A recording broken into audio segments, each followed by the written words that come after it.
Dan McOmber, welcome to the show, dude. Hey, we're live. Hey, Good, how's it man. going? I pronounced that right.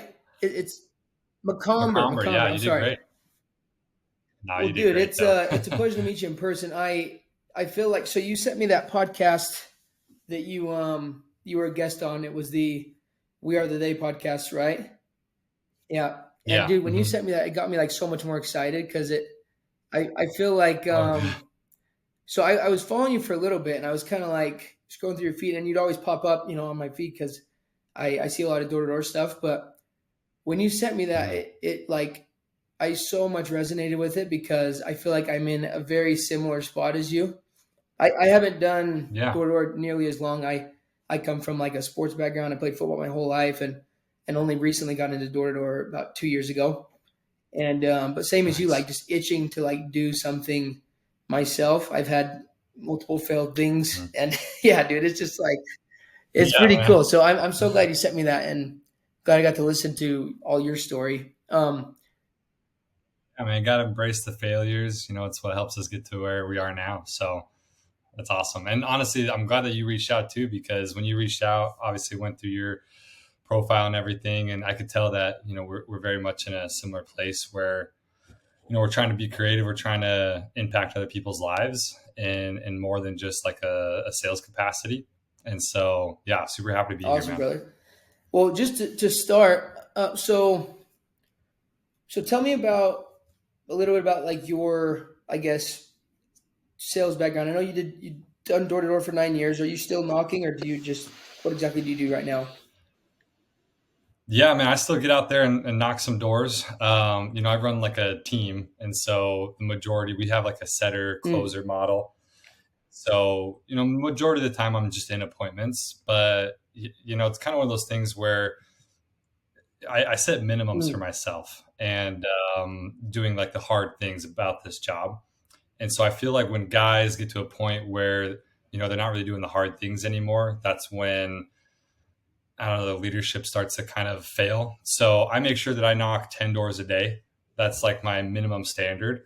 If I can't make time to knock 10 doors a day, I don't know how my guys can, respect me as their manager, asking them to go out and knock all day long.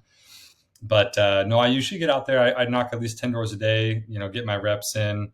But the majority of the time, I'm just managing the team and getting the guys hyped and get them out there on the yeah, I love doors. that, dude, and just the fact that you're like continuing to sharpen your sword as a leader, because I do feel like a lot of leaders get so entitled and just like lazy. And you're right. It is Yeah. hard to like have respect for people that just don't want to work and just lead. But you can't lead if you don't work. And that's the hard thing about sales too, dude, is like everyone could be working, right? There's so many different kinds of work. But at the end of the day, in my opinion, if you're not doing like the action, the part of your job that actually makes you money, then, everything else is just fluff, right? So guys will spend, you know, actually, Chris Williamson says it best. He's like, preparing to do the thing isn't doing the thing. Studying about the thing isn't doing the thing. Asking your friends what their experience was when they did the thing isn't doing the thing. So it's like at the end of the day, like, I could build proposals, I can send out motivational videos to my guys, I can get them all excited, but knocking doors is doing the thing. That and being in appointments is doing the thing. And so I just make sure if I'm not in an appointment, I'm maximizing my time. I'm getting myself on the doors, and then I limit my preparation times to like the mornings and the evenings when I can really dial it in and just spend as little time as possible with the preparatory stuff. So that's at least for me. I want to make sure that if I'm out there working, I'm actually doing the thing that's going to make me For money. sure, man. And so tell me about. I know you live in Texas now. You said so. Yeah. Obviously, you're with you and your team and your company. You're there. Talk to me about like summer sales and like the pros and cons of your experience with that. Yeah. I mean, I did summer sales for 7 years. And, I told myself I was just only going to do it while I was going through college. I mean, heck, dude, my first summer, I said I was only going to do it one summer, right? Second summer, I said I was only going to do it 2 summers. And so it just kind of eventually by my like third or fourth summer, I was just like, you know what? I'm going to do this long term. I'm going to go all in. But my wife and I, we were done with traveling. Hmm. Like I had my daughter the year that I graduated college from BYU, and we're done with like moving around and stuff. And we love Utah. Like I'm from Utah, we love it there. I grew up in the mountains pretty much. But we said, you know what? We're going to make a bit of a sacrifice. We're going to move to Texas. Now, we love Texas too. That's where I did all my summers before. But we're going to move to Texas and we're going to go all in. So that way we don't have to travel, like we don't have to move. So we do kind of like a year round program out here, with like a hybrid of a blitz model. And so we like to, me and my co-managers and the guys that I recruit locally, we do it all year. But then 2 weeks out of the month, we do a blitz where we, recruit guys to the blitz. And that way we're not just kind of randomly recruiting guys. We're not just randomly bringing people in. It's structured like during the 2 week blitzes. That's like our recruiting time. Guys are coming in. We're focusing on them. We're pushing hard. We work long hours. So it's kind of like 2 weeks out of the month, we work summer hours. And then the rest of the month, we're taking a day or two off. We're making sure that we're getting time with our family, going on date nights and stuff like that. So it's a model that we've kind of worked on over the past couple of years. And it's the way that we can continually work throughout the entire year with no burnout and be excited to continue doing this job. Yeah, man. And I feel like with door to door, because this is kind of something I'm struggling with as well. So I went out for the last 2 summers. First one I actually lived in the Mm-hmm. place I was knocking. This last one I was gone. I didn't Uh, see my family or my son for like 4 months, and it's tough, dude. Like, dang. and it's something I've been kind of pondering and thinking about. But I loved you had a conversation with Jimmy Rex. I believe you guys like, went to lunch, and you were kind of talking about, I guess, like how you wanted to pursue entrepreneurship, but like this is what was actually, like you said, like making you money. And it's something Mm-hmm. that it's just funny because like I have these conversations internally in my head, but then when you have it with someone else and I Mm-hmm. hear it and I'm like, oh, dude, that's like me, you know. And Yeah. I feel like it's like, yeah, like how have you found that balance of doing the thing that you're obviously really really good at, and also becoming an entrepreneur and using that like creative, exercising that creative side of you. Yeah, man. I mean, at the end of the day, this job is hard, right? And so doing a hard thing nonstop is is difficult, right? And so people are like, "Oh, I mean, the money makes it worth it." Sure, but I mean, we're still doing a hard job that no one. You get some guys that like knocking doors, but even they have like a time limit on it, right? So it's all about, honestly, it's, I don't like to call it work life balance per se, because this past year I learned that it's it's not a balance, it's strategically being unbalanced. That's the key. So that's why we do like the model that we do, where it's like, hey, for I set a time period on anything I have in life, right? So last year is a good example. I said, hey, you know what, 2024 is going to be a year of growth for me, my wife, my family. So, and I've said it on my podcast a bunch, but I'm like, listen, I'm going to actually set my goals. I'm not going to set my financial and business goals first. Last year, I set family goals. I set goals to like business goals outside of my door to door space to find fulfillment and so forth. And then I set my financial and business goals for door to door last, because that was my lowest priority. So since this is the beginning of the year, I just did the goal setting seminar a couple of days ago, and I have it on my Instagram. But I tell people, I'm like, listen, set your goals, but then look at all the goals that you have set for the different categories, and then prioritize your goals. And then strategically throughout the year, plan to be unbalanced in different times for these different goals. So this year, I mean, because of the growth I had last year, it was phenomenal. But this year, I'm strategically putting way more time into like my door to door space, the Suntria, and I got my wife on board with it. She's excited, and we're strategically moving forward. So I guess that's just what it is. It's like once you set your goals, prioritize them, and then strategically be unbalanced.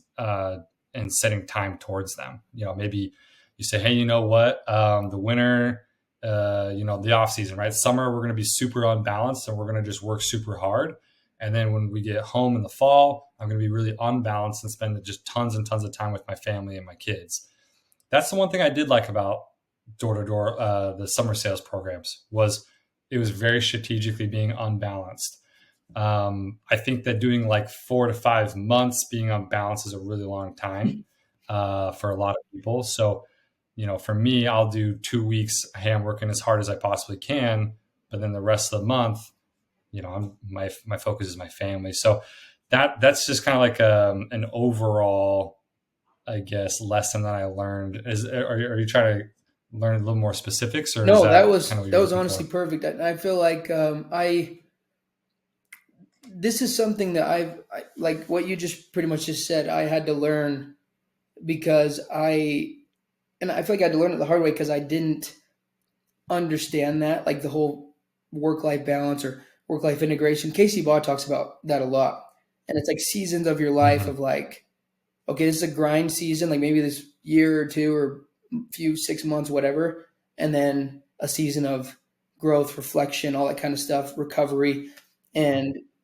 Mm-hmm. that's something that I'm still trying to figure out because I hate being not busy. I like it bugs me. Like so I get home right from knocking doors and obviously by the end of it I'm like, oh dude, I'm like I can't wait to go home. But the reality is I just couldn't wait to be with my family. That was the reality because my family wasn't out there with me. Yeah.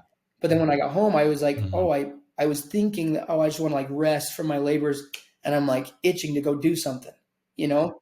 And maybe it's Yeah. just Well, quote, I heard a quote recently that said, the definition of success is when you're excited to leave to go to work, and then you're excited to come home from work to your house. And so it's kind of like one of those things where it's like, hey, I might not be always super excited to go knock doors or to go like be with my team, but I'll find little things to be excited about, right? I may not be excited about the entire aspect, but I'll find a little thing to be excited about. Like, hey, I got a new rep starting this week. I'm excited to pour into him and see if he's the kind of person that can take everything I'm going to teach him and apply it in his own life. Or I'll be excited just to, hey, you know what? Today I have more time to actually knock doors than I have in the past couple of weeks. I'm excited to push myself, right? So that you try to find the little things to be excited about. And then, I mean, if your house isn't in order and you're not excited to come home from work, then it doesn't matter what you're doing. Like, you're not going to be happy. And so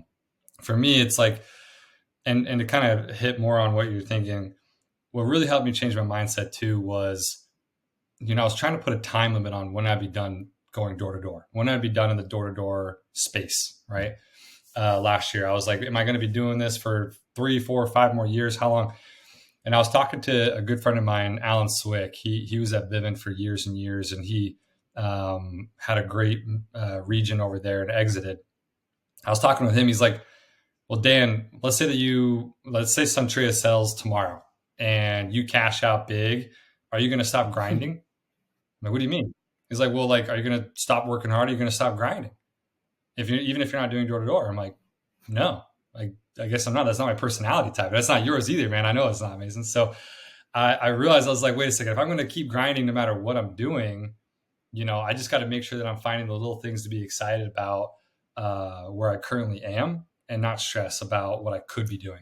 yeah. My wife and I were just talking about that. Like it's like a fine balance of shiny object syndrome versus like Mm-hmm. finding fulfillment and because for example like I like to be totally honest I genuinely enjoy knocking doors. Obviously you Good. get the days where you're tired, you don't want to do it, but I genuinely do enjoy it. I find it like Mm-hmm. a huge privilege just because of I've been in Yeah.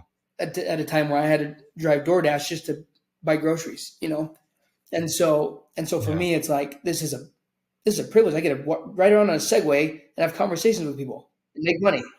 Like you think of it that way, it's like kind of Yeah. crazy. Um, Yeah. but uh, but where I was going with that is like, even though it can get mundane, I think Mm-hmm.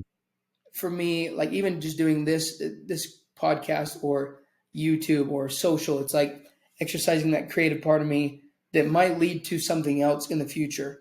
And And to me, it's like Yeah. I always have door to door to fall back on. If all else fails, I can just go knock doors, right? And Yeah. but yeah, that's kind of a They hard say, balance I to try to figure mean, out. when you're getting, oh, go ahead. Yeah. I mean, when you're getting recruited, a lot of the guys, especially for summer sales, right? They say, hey, come work really hard for 4 to 5 months. And then the rest of the season, you can kind of do whatever you want. Um, and I think that's the biggest problem is that guys, they go to school and once they graduate, then they ask themselves, well, what else am I going to do other than like school in the off season? Well, then they kind of just start working to recruit and they're kind of just like staying in the working mode with the door to door space for the whole year. And I find it interesting. I'm like, I was not that guy. Even when I was in college, I mean, I would go to school, but then I was also looking for other things to do. I didn't put a huge emphasis on recruiting, to be honest. I was like, hey, what else can I do? So I did a little side business here, a little side business there. So I guess I was pretty good at making sure that, when I was doing the summer, I was working the hardest I possibly could. When I got home, I'd go into the office every once in a while. They'd do like team events. I'd go to the team events. I'd recruit a little bit here and there. But I felt like my success in the summer came from me kind of unplugging in the off season. And when I switched to year round, I realized I was missing that. And so in 2021 and 2022, it was really difficult because I was like, dude, I'm just working now all year round on this business. I don't have my time off. I don't have my breaks. And so that's what I needed, that shift in 2024 is I'm like, man, I've got to put things elsewhere. So I tell guys all the time, if you don't have a side project or something in your life that gets you super excited outside of door to door sales, you're not going to make it in door to door sales. If door to door sales is like the number one thing you are focusing on in your life, and I will say this, when you're getting started, if you're new, if it's your first or second year, you need to be strategically unbalanced, right? You have to be kind of all in on the door to door experience for a long period of time to get over the learning curve and really get professional. But for all the veterans out there who've been doing it longer than 2 years, it's like, okay, you've done it 2 years, you're going into your third year, you're starting to get systems in place. You know what inputs are going to lead to what outputs, right? If I go knock this many doors, or that confidence is there, right? So once that confidence is there that you know that your inputs will equal to certain outputs, well, then you just plan it. You say, okay, cool. Like I have to knock this many doors to make this much money. You calculate it. And I'm going to be really happy if I make this much money. And if I want to push myself really hard, I can make, the top tier money.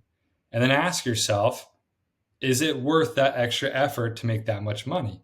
And if it's not, take that time and put it into something else that'll give you more fulfillment. Right. So that's kind of what I have my guys do is like, hey, listen, tell me what your goals are, and I'll sit you down and I'll tell you what you need to do to hit that goal. And then you could tell me if that's actually the goal that you want. Right. So all that being said, kind of going back to the first statement I made, you still need to make sure that you have something super exciting outside of work that's feeding you the fulfillment side of it. So for me, this past year was starting the podcast, training for half Ironman, and just pouring into my kids and my family. All of those things got me super excited. I do really long training sessions in the morning, just get so much enjoyment, fulfillment. I was excited that I'd go to work and I'd just make money, right?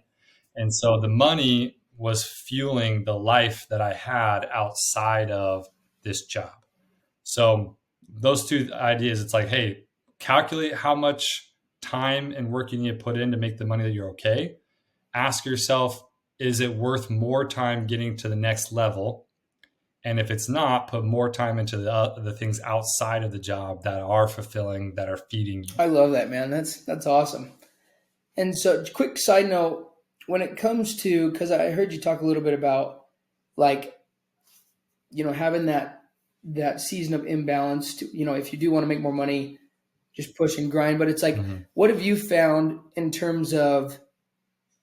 Because I'm obviously newer to this, but you go through the stages. I went through the stages of, okay, I'm really good at this. I want to get better with my skill level, right? You hear all the Andy Elliott's, the Grant Cardones, all this other Yeah. BS, whatever. Maybe it's good, maybe it's not. But for me, it made me worse. right? Trying to listen to all these guys and Oh, implement this. And then when I just threw all that mhm, out and I just worked, like I just almost 5x my outcomes, right? If I just maximize my inputs. So, what are your mhm. thoughts on like being like strategic and having more higher skill levels, like a Jeremy Minor or something, versus like just working Mhm. harder? Here's the thing, it's you're yeah, so I have mixed opinions about like Jeremy Renner. I have mixed opinions about Grant Cardone, and I don't like Andy Elliott's style at all. I mean, I think he's a hypocrite. I mean, I saw him speak a few years ago, and he said, "Oh, you're terrible if you swear in front of your kids." Like, and he was kind of giving that speech, and then he was at the Limitless conference last year, and he's Yeah. dropping f bombs in front of his kids on stage. I'm like, dude, listen, I don't care who you are. If you're a hypocrite, I don't like you. But anyways, so to give you an idea, it gets to a point in your skill set where you've learned how to sell the most efficiently for the job that you're in. Right now, I've done lots of different sales. I've done sales on a stage before. I've done sales over the phone. I've done sales at conferences. I've had a great time learning all different kinds of sales. Door to door, by the way, the sales skills that you learn at door to door absolutely reflect into, and you can apply it in all different kinds of sales. That's why I like door to door the most. Whereas if conference sales doesn't always directly apply to door to door sales, for example. But in door to door sales, and let's say, which industry are you in? Are you in pest Pest, and then I've also security? been doing some windows in the off season. Windows, cool. So in that capacity, you get to the point where, hey, your skill set is, if you put in a lot of time, it's only going to go up a certain amount of percentage, right? Where I think that guys struggle is they think that they have to keep learning sales skills and sales tactics, and honestly, I think it gets to a point where they start learning like almost manipulation tactics. When in actuality, my firm belief is you get to the point where you're really efficient in sales, and then you put the time into yourself and you work on yourself. Because if you can work on yourself and you can understand, you have emotional intelligence, and if you can learn how other people feel emotion, you can learn apathy and empathy for people. If you can work on yourself and you know yourself truly, that's what's going to make you be the best salesman possible. It was for me, like, I'm a firm believer in like therapy and coaching. I've had a lot of different coaches, I've had different therapists to help me level up. If you don't understand yourself, let's say you're like in your 20s, even in your 30s, unfortunately, but let's say you're younger and you've never done self work. If you want to get to the next level in sales, that's where you need to start. I mean, you hear guys, even Grant Cardone says all the time, you need to invest in yourself. I think that guys truly don't understand what Mm. that means.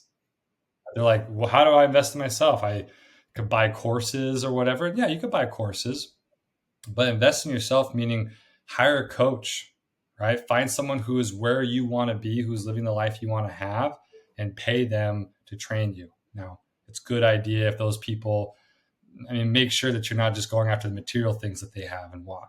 Make sure that their family life is in order. Make sure that, physically they're fit. Make sure that they're the actual person where, like, hey, I would want their life, not just their things, and pay them to learn from them, right? So for me, I've done trainings for companies and I train guys. I'm like, hey, if you want to have enduring success in this space, you need to think like an entrepreneur. That's my whole message. Like, the sales entrepreneur is, if you're in sales, yeah, you're 1099, but you're not an entrepreneur. You didn't start a company, right? That's not what it is. But as a sales rep, you need to think like an entrepreneur. You need to assume the identity of the company and you need to get excited. And that is what helps guys. Like, that's kind of like the very first step, I'd say, is like, if you embrace the company that you're at and you're thinking like an entrepreneur, how you can help people, not just the sales reps, but how does a sale that you make correlate into the operations of the company and how does it benefit the company as a whole, that will help guys really start kind of looking bigger than just, hey, I'm making a sale, making commission.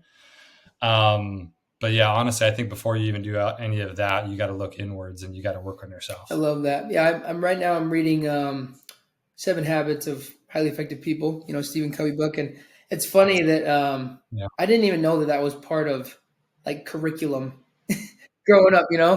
But Yeah. it's just Yeah. funny that yeah, like being an athlete, I never looked into this whole sales entrepreneurship thing because I just didn't know it existed really. And then as soon as I Yeah. like graduated, learned about Gary Vee and all these other things, it's like just crazy the opportunities that are out there. But one thing that he talked about in that book that I loved, it kind of resonated with me what you said, is that there's a right. He talked about the personality ethic and the character ethic, right? And it's like the Mhm. personality ethic is more that persuasion, the tactics, all these things. But whereas the character ethic, you can't skip the developmental process of what like getting from point A to point B, right? Right. And that's Mhm. something that I feel like I had to hear because I'm constantly thinking like, well, how can I make this more efficient? Versus just like, oh, I just need to Mhm. grind it out and figure it out. Um, Yeah. Yeah. I mean, you got to work on your character. That's the idea. You got to work on who you are. And if you know what makes you tick, then it'll help you understand what makes other people tick. So, like, for example, I just had a great conversation with the grinders, the relationship coaches. And what they pretty much, I asked them, I was like, we were talking for a long time. I was kind of getting this hint. I'm like, how much of relationship couples like problems is actually just individual problems? And they said like 95% of the time. So that's the honest truth. Is like, listen, if you're not doing self work and you're not, you know, learning your triggers and you're not learning what really truly motivates you, then I mean, dude, it's just the athletic background. So I played lacrosse in college, for example. So I grew up, doing that. And the athletic background is tough because it teaches you so many great things about being mentally tough. But what it usually doesn't teach you is looking inwards and finding like internal motivation and internal discipline. And so those are all things I learned after I was doing lacrosse. yeah, I would So, agree. Same thing. So tell me about We Are the They. Like what exactly is? It's funny. I discovered Jimmy Rex probably it's probably right when I graduated from college. I was reading hmm. like the forward of his book. I think that's what it was. And I was Oh, like, oh, yeah. this guy seems pretty cool. And then I Hmm. see that you know Jeffrey Mann. I'm guessing. Okay, Yeah, yeah. I So know he him. was the Great. last Yeah. guest on my Mhm. my podcast, and yeah, he's Oh, nice. Yeah. Yeah, we actually played basketball back at okay. Vasa a bunch back in the day, and he was always kind of the dude that was like cracking jokes, and he's a big, Yeah, strong dude. So it was like he would, yeah, he's a good baller though, and and so when I saw, I kind of like I had this image in my mind of him and who he was, and it was really cool to see his growth and development over the past few years. Like, holy cow, that guy has turned into a monster, man! Just great human being. And when I saw that he joined Weird Today, I was super pumped because I think one or two groups ahead of him with the leadership program that Jimmy does, and yeah, I mean he's already had so much growth, like and he's just taken off, and that's so Jimmy Weird Today. It's like uh, he's got the tribe, and you can subscribe to that, and there's calls weekly. It's great. But then you can he's not doing it anymore, but he had like leadership groups. So he takes a group of 50 guys who are paying pretty good, dang good money, and we're coached by Jimmy. But then we're also the idea, and the reason why it's so successful, and this is mainly something in Utah, but the reason why it's so successful is because he creates this space where us 50 guys can pour into each other. We can be authentic. We can be ourselves. And that kind of creates a brotherhood. So, and for a lot of guys, I'm one of the younger guys in the group. I'm not the youngest, but I'm one of the younger guys. For some of these, upper 30s, 40s, we even have some 50-year-olds in the group. I mean, this is the first time that in their entire lives that they've been able to be, themselves and open and be masculine in a space of men. And so it's truly beautiful to see, them transform their lives. And I consider myself extremely lucky that I was able to find something like this and felt the urge to join it. My younger years and what I've learned. I mean, the growth that I've had over the past year of being in the program is just more. It's more growth than I've had in any other time period of my entire life. But it's not just because of Jimmy Rex and who he is as a leader and a coach. That is one great thing, but it's also because of the other 50 men that are in the group. And so, I mean, I have some of my best friends right now that are from that group that are going to be lifelong friends.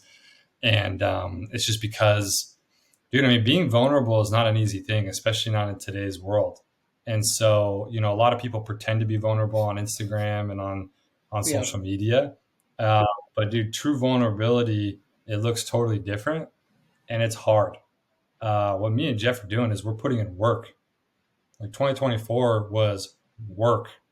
So that's what I'm saying. When you're ready to look inward and work on yourself, dude, that's harder than any door to door summer that you'll ever have.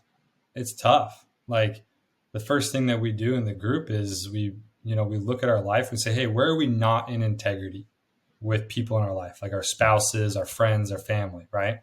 Where have we lied? Where have we kept secrets? Where have we not been truthful? Where are we not showing up? And dude, it's tough, man. And then we'd all jump off of a cliff and vow to leave all that stuff behind us.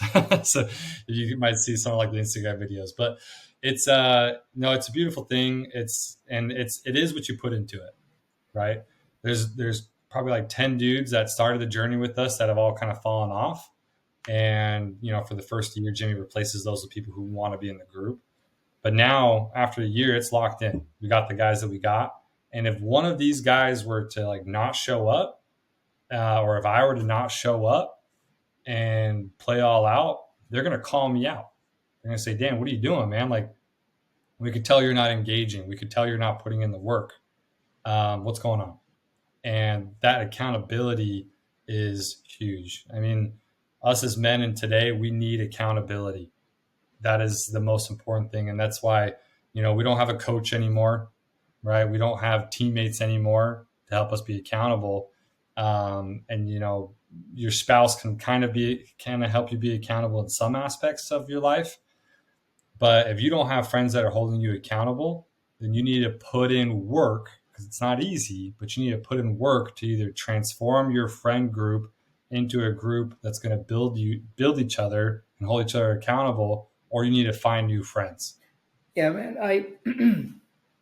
I feel like I was telling my wife like, man, I should like join this group because I what in your opinion, what do you think? Because there's a lot of groups out there, right? There's a lot of these like, I mean, I kind of try to Yeah. like study these guys, like what they're doing, but you got like Jimmy, you got the muscle, you got what's the dude with the Yeah. freaking ponytail, the flag nor fail Uh-huh. guy, like they're starting all these clear Okay. calculated visions. That's his group. They're starting all these groups, and I'm Mhm. like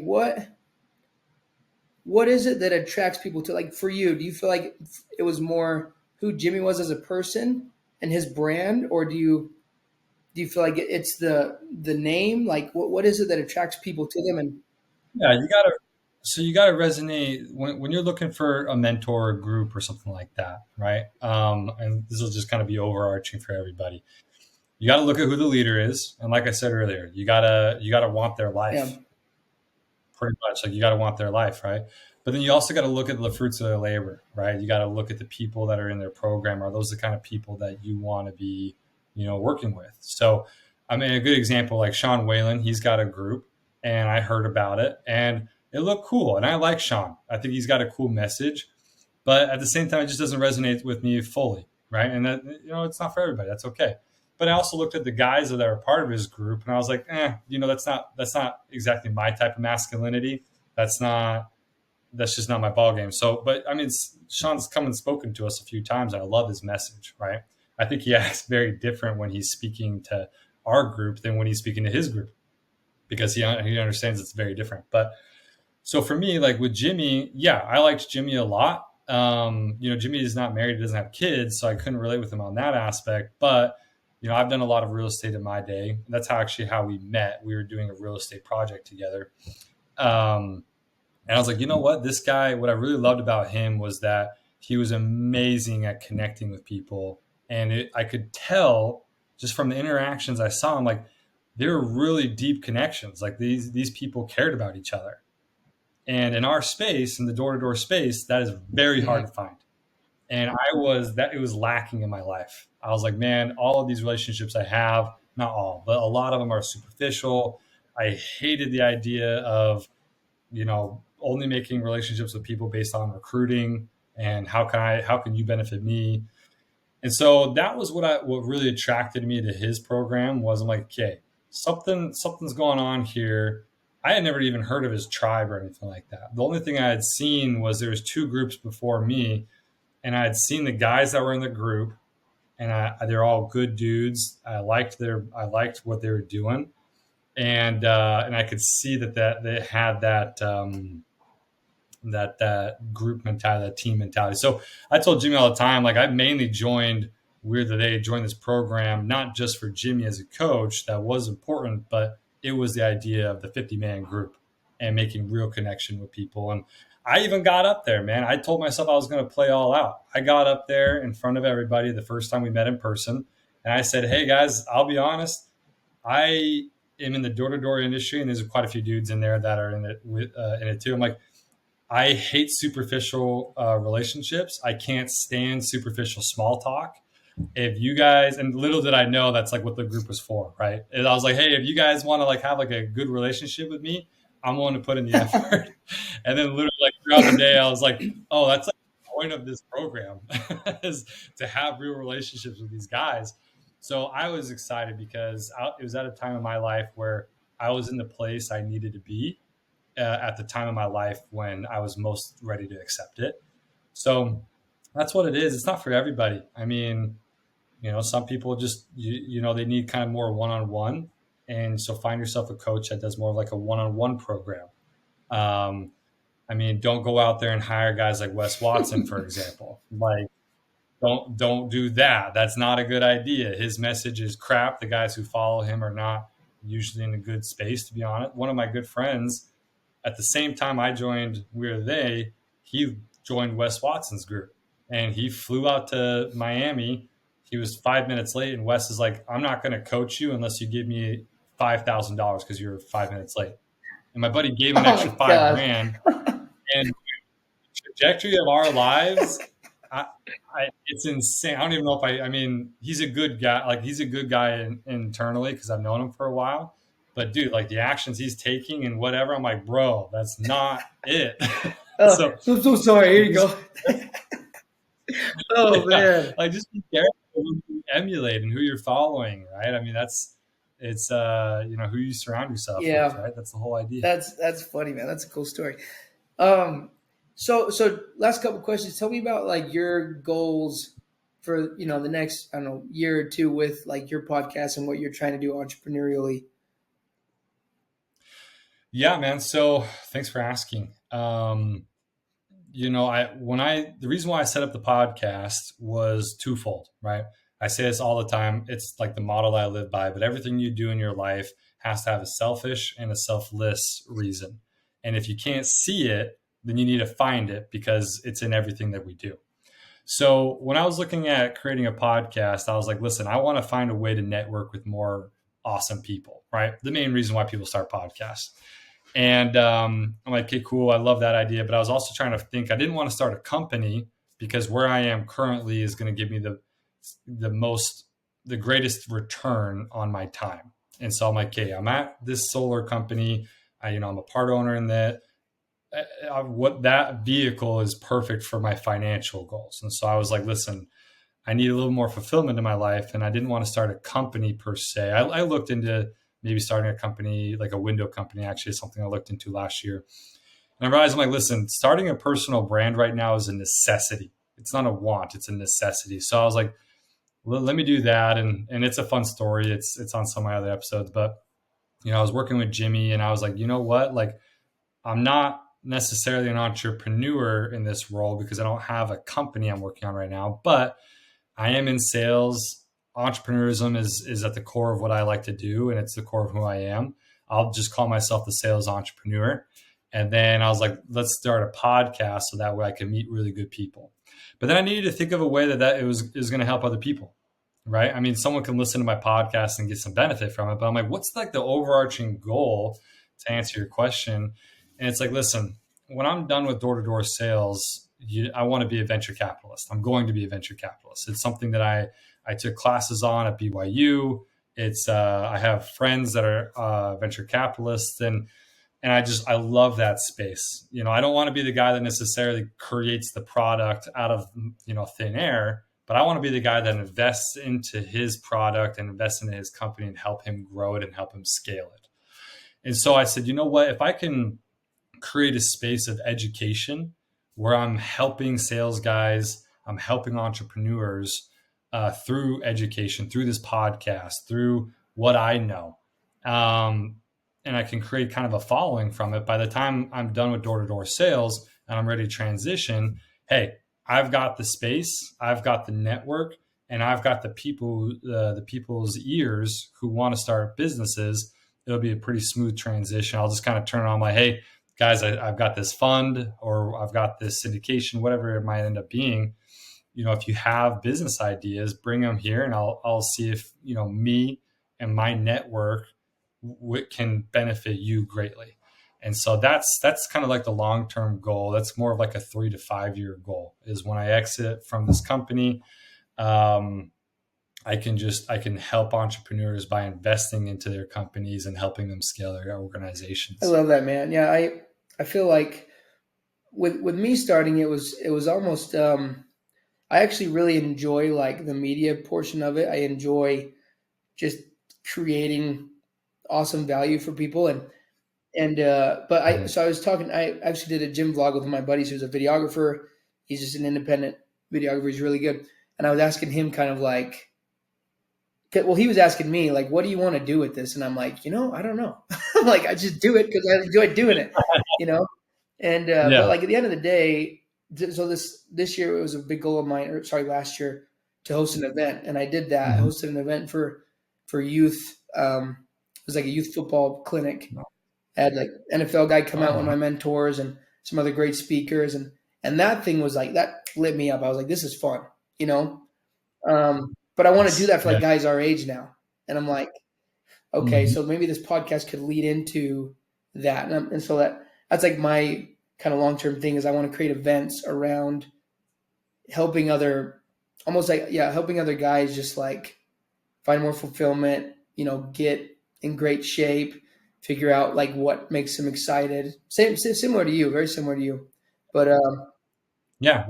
You're creating a yeah, culture, yeah, right? And that's what I really like a lot of guys are doing is they're creating kind of their own culture and they're just trying to attract like-minded people to join that culture. yeah. And so I really, Dude, I mean, this is your so, quality of not the to cut stuff you that, off, it's just so funny.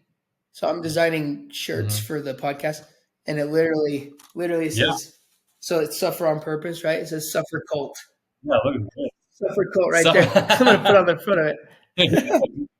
yeah, well, that's why I want to jump on here too. It's like, dude, it's on purpose. Like today, for example, it's snowing out here in Texas, like dumping snow. It's Yeah. crazy. We already have like 8 and we're at the gym and me and some of my guys that we all work out together and work together. I'm like, dude, let's go jump in the freaking pool outside. It was a 39-degree pool because it's been so cold. And so we go out there and we jump in there for 5 minutes. And that's kind of the idea, dude. It's like suffer on purpose, like do hard stuff and starting a podcast, putting yourself out there, starting a culture, starting a personal brand. It's hard. If it was easy, everybody would do it. Everyone tries to do it and quits. A Yeah. lot of people try to do it and quit. But dude, just sticking with it and getting really clear on what is in it for you and how you are truly benefiting other people. That's the Yeah, I key. love that, man. I so sorry, last question. First a story. Yeah. So I got a book from a mentor of mine. This was pretty much when I was kind of in a bad spot. My wife and I were moving over to Georgia, and do you know you're familiar with Mountain Ops, the company? Now, They sell supplements to I like think I've it's seen. like hunting supplements, Yeah, but yeah, they're supplements nonetheless. yeah. I So know. Trevor, the owner, he's like a good friend of mine, great mentor, and Mm. and he came and spoke in our church. I shouldn't tell you the whole story; it's super long. Anyway, long story short, he gives me a book. The book's called Aspire, right? And the subtitle is like the power of words. And I've always had this concept Oh, in my head about suffering, and I'm like, yeah, it's kind of a cool concept. Like I really enjoy working out, like not only for the aesthetics, but I just like to put myself through pain. I'm kind of addicted to it. I just love to be. Yeah. It sounds weird. I just love to like put myself through really hard things. Brings a lot of fulfillment. And Mhm. so I'm reading this book, and the word he breaks down the word passion, and the word passion, it's like Mhm. the Greek term is sacred suffering, and I just thought that was so cool. And but like for you, what do you feel like? These past, I don't know, 5, 6, 8, 9 years, the suffering you've gone through. What do you feel like, or how do you feel like that's helped you with your successes? Yeah. Thank you for sharing that story. And there's a phrase to kind of add on to that I really love. I have it written down on my board right here. It's the passion follows the action. And for me, that's something that has been super true in my life where, I was never necessarily passionate about knocking doors until I just got out there, did the work, put in the hard effort, and then saw the results. And so a lot of times people got to understand it's like you have to put in the work, see the results, and then that's going to help fuel your passion for it. So I'm passionate for door to door as the absolute best vehicle for any young man or woman to be able to become successful in their lives. Dead straight. I think every single person should put themselves in that position where they learn door to door sales.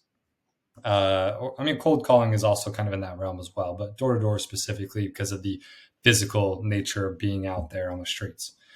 Um, the funny thing is the first, 7 years was the grind mentality. It was just grind, grind, grind, work as hard as I possibly can, and with zero reflection.